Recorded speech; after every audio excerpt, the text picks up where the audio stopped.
தமிழ்நாடு கூடைப்பந்து கழகத்தின் சார்பாக 16 வயதுக்கு உட்பட்ட மாணவர்களுக்கான மாவட்ட அளவிலான கூடைப்பந்து போட்டிகள் இன்று கோவையிலே சிறப்பாக துவங்குகின்றது.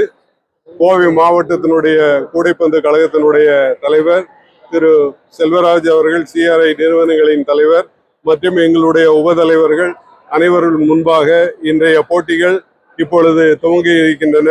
மாநிலம் முழுவதும் இருந்து 41 ஆண்கள் அணிகள் பங்கு பெறுகின்றன. இந்த போட்டிகளிலே பங்கு பெறுகின்ற அணிகளில் சிறந்த 15 வீரர்கள் தேர்ந்தெடுக்கப்பட்டு வருகின்ற 9ஆம் தேதி முதல் பாண்டிச்சேரியிலே நடைபெறுகின்ற தேசிய அளவிலான போட்டிகளிலே பங்கு பெற இருக்கின்றார்கள். அவர்களுக்கான தேர்வு இப்பொழுது இங்கே நடைபெறுகின்ற போட்டிகளிலே நடைபெறும். இன்று தொடங்கி இந்த போட்டிகள் 2ஆம் தேதி வரை நடைபெறும். மாலை காலை இரு வேளைகளிலும் இப்போட்டிகள் சிறப்பாக நடைபெற இருக்கின்றன. ஏற்கனவே தமிழ்நாடு அணிக்காக விளையாடிய சில விளையாட்டு வீரர்களும் இந்த போட்டியிலே பங்கு பெறுகின்றார்கள்.